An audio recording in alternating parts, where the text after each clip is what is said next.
네, 아마 지금 다들 갖고 계신 것 중에 스마트폰 아마 다들 갖고 계실 거라 생각이 드는데요.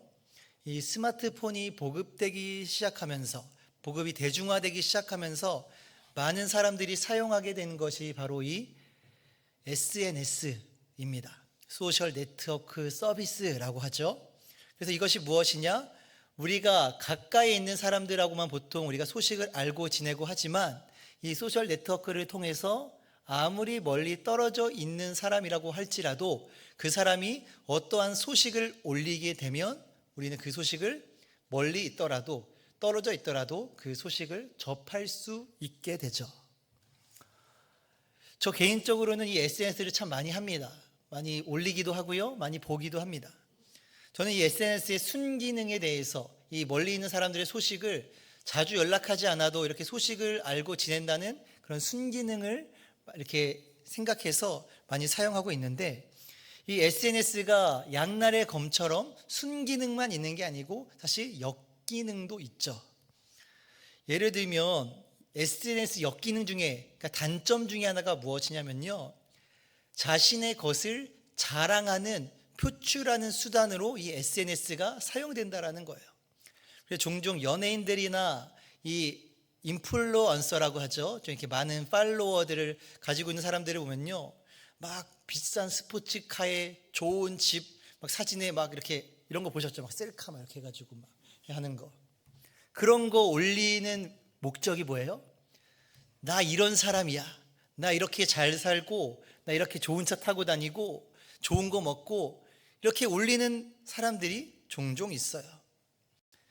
이것의 SNS의 역기능이 바로 이것입니다. 사람들이 이런 것들을 보면서 그냥 그렇구나 넘어가면 되는데, 이것을 보면서 어떤 사람은 부러워하고 어떤 사람은 타인과 자신을, 그걸 보면서 나를 비교하면서 이 부정적인 감정을 이렇게 만들어서 그 개인적인 삶에도 영향을 끼치게 되죠. 이것이 SNS의 역기능, 단점 중에 하나입니다. 오늘 본문은요, 사도 바울이 자신의 사도직을 변호하는 그 두 번째 본문의 말씀이에요. 특별히 오늘은 사도 바울이 자기를 칭찬하는 자들에 대해서 이야기하고 있습니다. 12절 말씀을 다시 한번 보시면요, 우리는 자기를 칭찬하는 어떤 자와 더불어 감히 짝하며 비교할 수 없노라 라고 하면서 말씀을 시작하고 있죠. 자기를 칭찬하는 어떠한 자, 이렇게 말씀을 시작하고 있는 이유는 무엇입니까? 현재 이 고린도 교회 안에 이러한 사람들이 있다라는 거예요. 스스로를 칭찬하는 자. 이런 자들이 어떻게 칭찬하느냐? 자기로서 자기를 헤아리고 자기로서 자기를 비교하는, 다른 사람, 다른 것이 아니라 스스로가 기준과 비교점이 되어서 자랑하는 거예요. 칭찬하는 거죠. 소위 이러한 사람들을 이런 행태를 우리가 무엇이라고 얘기합니까? 자화자찬한다라고 그렇게 얘기하죠. 그래서 실제로 오늘 본문을 우리말 성경에 보니까 이 자화자찬하는 자들 이렇게 표현하고 있어요.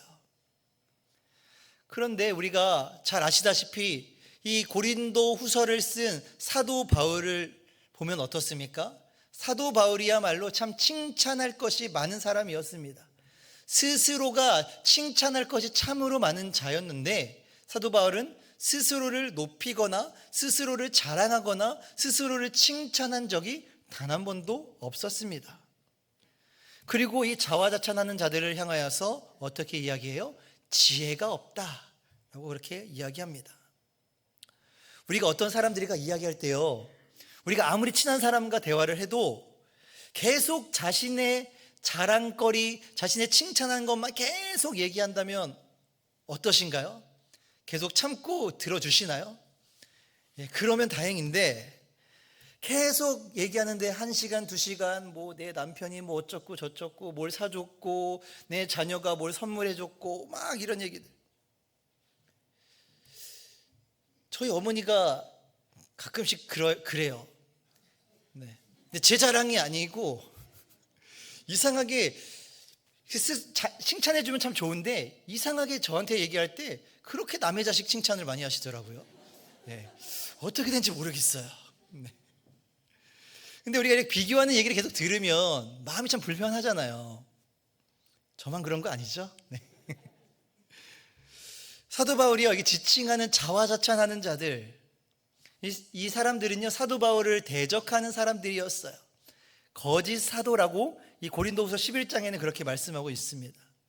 이 거짓 사도들은요, 하나님이 아니라 오로지 자기 자신이 기준이 됐어요. 자기 자신의 기준으로 사람들을 판단했습니다. 그 결과가 어떻게 됐습니까? 결국 그들은요, 그들 스스로를 높이고 자랑하는 그 교만한 모습이 그들 가운데 나타나게 된 거죠. 제가 오늘 이 말씀을 준비하며 묵상하면서 사실 이 편지를 쓴 사도 바울보다요, 이 자화자찬하는 이 거짓 사도들의 마음이 좀 더 제 마음에 와닿았어요. 왜냐하면 그렇게 하는 그 자화자찬하는 그 거짓 사도들의 그 심리가 사실 제 개인적으로 더 잘 이해가 됐거든요. 왜냐하면 제가 그래서 그래요. 제가요, 잘생기지도 않고요, 뭐 키가 훤칠한 것도 아니고, 뭐 설교를 잘하는 것도 아니고, 찬양을 잘하는 것도 아니에요. 네. 감사해요. 이 말 안 나오면 어떡할까 봐. 네. 다들 아니라고 하시면 저 마음이 어려울 뻔했어요. 네, 장난이고요. 이게 스스로 이렇게 이야기하는 사람들의 심리는 무엇이냐면요, 다른 사람들이 칭찬을 해주고 인정을 해주지 않으니까 그 스스로가 칭찬하는 거예요. 스스로가 드러내는 거죠. 그 최근에 제가 설교 가지고 칭찬받은 적이 없는데, 최근에 제가 담당한 청소년교회 학생이 목사님 설교 너무 좋아요 이러는 거예요. 드디어 애가 은혜를 받고 나의 진가를 알았구나. 그랬는데 알고 보니까 제 설교가 좋은 이유는 다른 게 없어요. 짧아서. 네, 제 설교가 짧아서 좋대요. 사실 다른 사람들의 칭찬을 못 받아본 사람들이요, 자화자찬하는 경우가 많아요. 이거 얘기했죠? 제가 그랬다고.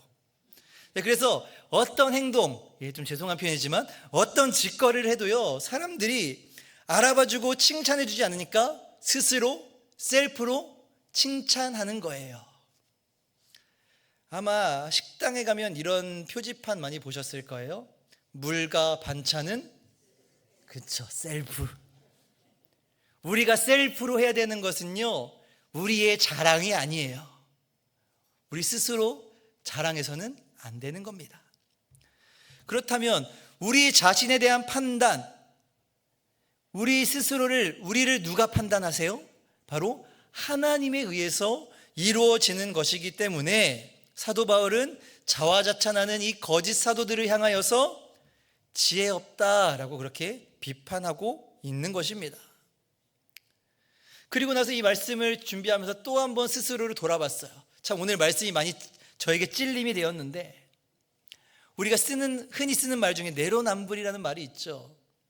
내가 하면 로맨스, 남이 하면 불륜. 이 의미가 뭐예요? 어떠한 일에 있어서 나에게는 지극히 관대한 잣대와 기준을 삼아요. 그런데 남에게는요, 그렇게도 엄격한 잣대와 기준으로 판단합니다. 근데 그러한 악한 마음이 제 마음 가운데 있지 않나라고 한번 말씀을 준비하면서 돌아보게 되었어요. 그리고 그와 동시에 마태복음 20장 26절부터 28절에 예수님의 그 말씀이 떠올랐습니다. 너희 중에는 그렇지 않아야 하나니 너희 중에 누구든지 크고자 하는 자는 너희를 섬기는 자가 되고 너희 중에 누구든지 으뜸이 되고자 하는 자는 너희의 종이 되어야 하리라. 인자가 온 것은 섬김을 받으려 함이 아니라 도리어 섬기려 하고 자기 목숨을 많은 사람의 대속물로 주려 함이니라. 빌립보서 2장 3절에도 사도 바울이 이렇게 말씀하고 있죠. 아무 일에든지 다툼이나 허영으로 하지 말고 오직 겸손한 마음으로 각각 자기보다 남을 낮게 여기고. 이 빌립보서의 사도 바울의 말씀은 사실 예수님께서 삶으로 보여주셨던 모습이었습니다. 그리고 예수님께서 보여주셨던 이 삶의 모습은요, 사실 우리 인간의 본성을 거스르는 모습이에요. 우리의 본성은 어떠한 모습입니까? 네, 우리의 본성이라니까 좀 불편하시면 제 본성이라고 할게요. 제 인간의 본성은 어떻습니까? 누군가를 섬기려 하기보다는 섬김을 받는 것을 좋아하죠. 저도 그래서요, 저보다 나이 많은 분 잘 못 만나요. 저보다 나이 어린 사람을 많이 만납니다. 연락해서 밥 사준다고 핑계대고 만나요. 왜요? 뭔가 형이라고 이렇게 받들어 주잖아요. 네. 남을 낮게 더 좋게 여기는 게 아니고요, 남을 더 낮게 여기려는 습성이 우리 인간의 본성이에요. 누군가를 칭찬하고 세워주면 함께 칭찬해주고 세워주는 것이 아니라 어떻게든 그 사람의 단점을 부각시켜서 깎아내리고자 하는 그 모습이요, 인간의 악한 본성입니다. 그래서 사도 바울은요, 이렇게 악한 본성에 따라 자화자찬하는 자들에게 지혜를 없다라고 이야기하는 동시에 이렇게 이야기하죠. 나도 자랑 하나 하겠다라고 이야기하면서 어떻게 자랑하느냐? 나는 하나님께서 정해주신 분량의 범위 안에서 자랑한다라고 말씀하고 있습니다. 13절 말씀이에요. 그러나 우리는 분수 이상의 자랑을 하지 않고 오직 하나님이 우리에게 나누어 주신 그 범위의 한계를 따라 하노니 곧 너희에게까지 이른 것이라. 사도 바울과 이 거짓 사도의 모습들이 비교되지 않습니까? 이 거짓 사도들의 분수 이상의 넘치는 자랑과는 다르게 사도 바울의 자랑은요, 자기 자신에 관한 것이 아니었어요. 앞서 말씀드린 것과 같이 충분히 자랑할 것이 많은 사람들 앞에서 인정받을 것이 많은 사람이 바로 사도 바울이었습니다. 하지만 자신 스스로가 그 부분을 자랑하지 않고 오직 하나님께서 나누어 주신 그 범위의 한계를 따라서만 자랑했다라는 것입니다. 그리고 그 자랑의 내용이 무엇이었을까요? 사도 바울이 자랑한 내용은요, 바로 사도 바울의 사역의 열매, 바로 이 고린도 교회와 이 고린도 교회 성도들이었어요. 곧 사도 바울의 수고와 헌신의 결과로 이루어진 이 편지의 수신자인 고린도 교회 성도들을요, 자랑하고 있었던 겁니다. 14절 말씀이에요. 우리가 너희에게 미치지 못할 자로서 스스로 지나쳐 나아간 것이 아니요 그리스도의 복음으로 너희에게까지 이른 것이라. 사도 바울은요, 고린도 교회 가운데 열매가 나타난 것이 자신 스스로의 판단과 노력에 의해서 이루어진 것이 아니다라고 말씀합니다. 그렇다면 사도 바울의 판단과 노력에 의해서 이루어진 것이 아니라면 과연 어떻게 이루어진 것일까요? 바로 사도 바울을 사도로 부르신 하나님의 계획에 자신이 순종했기 때문에 이러한 열매가 나타나게 되었다라는 것을 자랑하는 거예요. 열매가 맺어지게 된 것도, 고린도 교회 성도들에게 자신이 이르러 복음을 전하게 된 것도 내 지식과 내 지혜가 아니라, 내 노력이 아니라 그리스도의 복음으로 맺어진 것이다 라고 설명하고 있어요. 이렇게 사도 바울은요, 철저하게 자신을 드러내고 나타내기보다는 자신을 부르신 하나님, 자신이 경험한 이 복음의 능력을 더 부각시키고 드러내고 있습니다.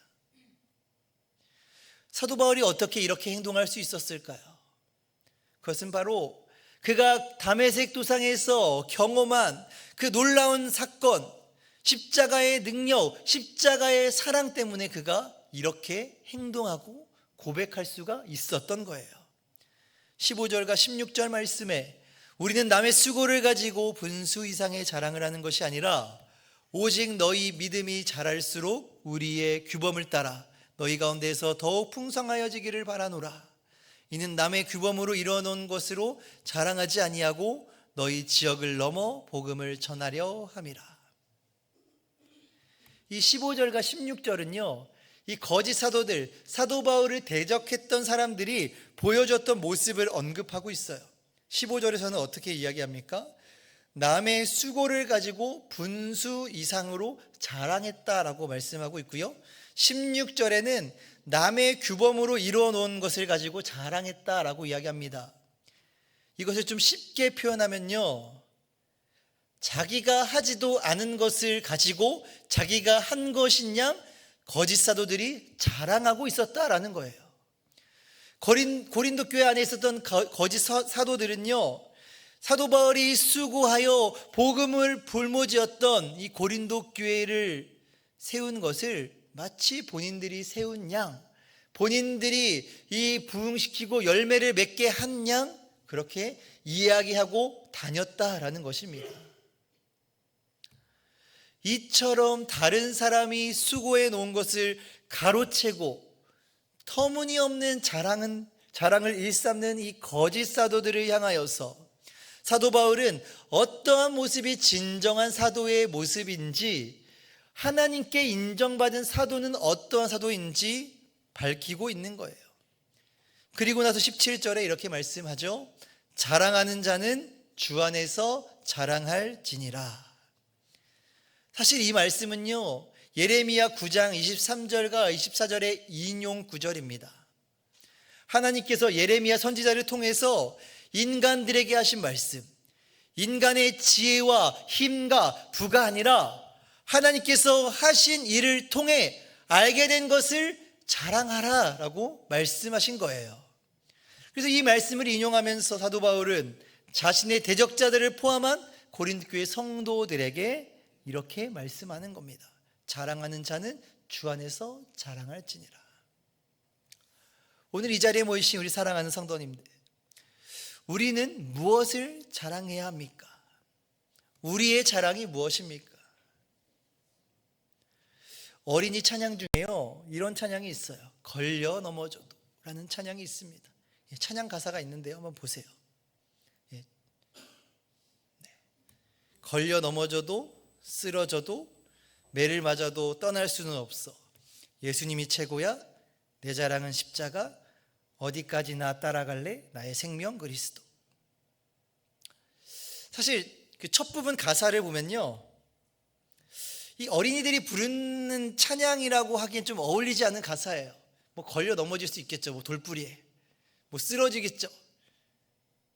이 매를 맞는다는 거, 뭐 부모님한테 혼나서 매를 맞는 건지, 우리가 생각하는 그 핍박인 건지, 아마 제 생각에는 이 지은 분이 이 매를 맞아도는 이 우리가 흔히 생각하는 사도 바울이 복음을 전하다가 매를 맞는 그걸 인용한 것 같은데, 사실 뭐 어린아이들이 신앙생활을 하면서 얼마나 걸려 넘어지고 쓰러지고 매를 맞겠어요, 복음을 전하다가. 그런데 한편으로는 이 가사를 보면서 또 은혜가 되는 것은요, 아이들이 이런 찬양을 부르면서 자라가면서 신앙생활하는 가운데, 내가 어렸을 때 이 찬양의 고백을 불렀지 하면서 어려운 가운데 고난 가운데 있을 때 이 찬양을 기억하며 인내할 수 있는 그런 찬양이 될 거라고 생각하니까 또 한편으로는 은혜가 되더라고요. 저는 이 찬양의 고백의 핵심이 무엇이냐, 바로 예수님이 최고야. 내 자랑은 십자가. 이 찬양의 가사가 제 마음을 울렸어요. 이 찬양의 고백이 아멘이 되십니까? 정말 우리의 자랑이 십자가가 되시냐는 겁니다. 사도 바울은 갈라디아서 6장 14절에 이렇게 말씀합니다. 그러나 내게는 우리 주 예수 그리스도의 십자가 외에는 결코 자랑할 것이 없으니 그리스도로 말미암아 세상이 나에 대하여 십자가에 못 박히고 내가 또한 세상에 대하여 그러하니라. 앞서 말씀드린 대로 사도 바울은 참 자랑할 것이 많았어요. 육체적인 것, 혈통, 지위, 그 어떤 것 하나 빠짐없이 다른 사람들보다 뛰어났습니다. 하지만 혈통과 지위와 그 많은 것들을 가지고 있었음에도 불구하고 그것들보다 사도 바울이 자랑하고 드러내고 싶었던 것이 있었어요. 그것이 무엇입니까? 우리 주 예수 그리스도의 십자가. 이것을 자랑하고 알리고 싶었던 것입니다. 우리 성도님들은 얼마나 이 십자가를 자랑스럽게 여기며 살아가고 계십니까? 그리고 얼마나 이 십자가에 합당한 삶을 살아가고 계십니까? 우리가 자랑하는 십자가, 혹 우리가 그에 맞지 않는 삶을 살아가고 있다면 우리가 자랑하는 그 십자가는요, 우리에게 오히려 부담이 될 거예요. 숨기고 싶은 것이 될 것입니다. 믿지 않는 사람들에게도 그 십자가는요, 다가가기 힘든 십자가가 되어버리고 말 것이에요. 마지막 18절 말씀입니다. 옳다 인정함을 받는 자가 자기를 칭찬하는 자가 아니요 오직 주께서 칭찬하시는 자니라. 사도 바울은 마지막에 이야기합니다. 옳다 인정함을 받는 자가 어떠한 사람입니까? 스스로 자화자찬하는 자가 아니라, 다른 사람에 의해서 칭찬받는 자가 아니라 오직 하나님께서 칭찬하시는 자가 옳다 인정을 받는 자다라고 말씀하고 있습니다. 왜 그럴까요? 하나님만이 옳으시기 때문입니다. 하나님이 우리의 기준이 되기 때문입니다. 옳다고 인정하시는 그 하나님, 그 기준이 되시는 하나님, 그 기준을 우리가 어디서 찾아볼 수가 있을까요? 바로 하나님의 말씀, 이 성경에서 우리는 그 옳다 인정하시는 그 기준을 발견할 수가 있는 것이고요, 그 기준에 따라 우리는 살아가야 할 것입니다. 오늘 이 자리에 모이신 우리 사랑하는 성도님들, 하나님께 칭찬받고 인정받는 삶, 그것은 앞서 말씀드린 대로 성경에 기록된 예수 그리스도가 가셨던 그 십자가를 따라가는 길이에요. 예수님께서는 마태복음 16장 24절에 예수께서 제자들에게 이르시되 누구든지 나를 따라오려거든 자기를 부인하고 자기 십자가를 지고 나를 따를 것이니라. 이 말씀을 듣는 대상은요, 예수님을 믿지 않는 대상이 아니에요. 예수님 처음 만난 사람들에게 한 이야기가 아닙니다. 이미 많은 것들을 버려두고 따라갔다라고 생각하는 제자들에게 하신 말씀이에요. 스스로 제자들은 그렇게 생각했겠죠. 나는 많은 것을 버리고 예수님을 실제로 그물을 버려두고 따라갔잖아요. 생업을 버려두고 따라갔는데도 불구하고 예수님께서 이렇게 말씀하신 이유는요, 여전히 그들 안에 버리지 못한 것들이 있었다라는 것입니다. 자기를 부인한다는 것, 우리 인간의 악한 본성, 스스로 높아지기 원하는, 남에게 섬김을 받기 원하는 그 모습, 누군가를 짓밟고 올라가야지만 직성이 풀리는 우리의 악한 습성을 버리는 것, 이것이 자기를 부인하는 것이에요. 예수님을 따른다라고 하면서 제자들은요, 스스로가 높아지려고 했습니다. 예수님 다시 오실 때 내가 예수님 우편, 내가 예수님 좌편, 이렇게 생각했던 자들이 제자들이 아니었습니까? 예수님께서 그들과 함께 하시며 섬김의 본을 보여주셨음에도 불구하고 여전히 그들은 깨닫지 못하는 것입니다. 그래서 우리는 여기서 깨달아야 돼요. 아무리 신앙의 연수가 오래되었다라고 할지라도, 직분자, 심지어 목회자라고 할지라도요, 여전히 자기 십자가를 지고 예수님을 따라가지 못한다면, 자기를 부인하고 예수님의 십자가를 지고 함께 따라가지 못한다면요, 예수님을 사도 바울이 비판했던 거짓 사도들과 다를 것이 없다라는 사실을 우리는 기억해야 할 것입니다. 하나님께 칭찬받는 자들은 신앙의 연수만 오래된 사람이 아니라, 예배만 열심히 드리는 사람이 아니라, 말씀만 열심히 보는 사람이 아니라, 기도만 열심히 하는 사람이 아닙니다. 신앙생활을 하는 가운데 예배를 통해 나에게 주신 그 말씀을 가지고 삶의 현장에서 자기를 부인하며 악한 습성을 꺾어서 내 마음엔 들지 않지만, 내 생각에는 들지 않지만 그것을 포기하고 내려놓고 살아가는 삶, 그것이 하나님께 칭찬받는 자, 하나님께 인정받는 자임을 기억하시기를 바랍니다. 사도 바울은 자신을 스스로 칭찬하는 자들을 비판하는 동시에 자신의 우월함을 드러내지도 않았어요. 보통은 누군가 비판하면요, 나를 드러내는데 사도 바울은 그렇게 하지 않았습니다. 왜? 나에게 주신 것, 내가 자랑하고 있는 것은 다 하나님께서 나에게 은혜로 주신 것인 것을 알고 있었기 때문이에요. 현재 우리에게 주신 것도 마찬가지 아닙니까? 그것이 우리의 신앙의 혈통이든 물질이든 우리의 은사든 그것이 다 누구에게 왔습니까? 누가 그것을 우리에게 주셨습니까? 나의 노력입니까? 나의 행위로서입니까? 아닙니다.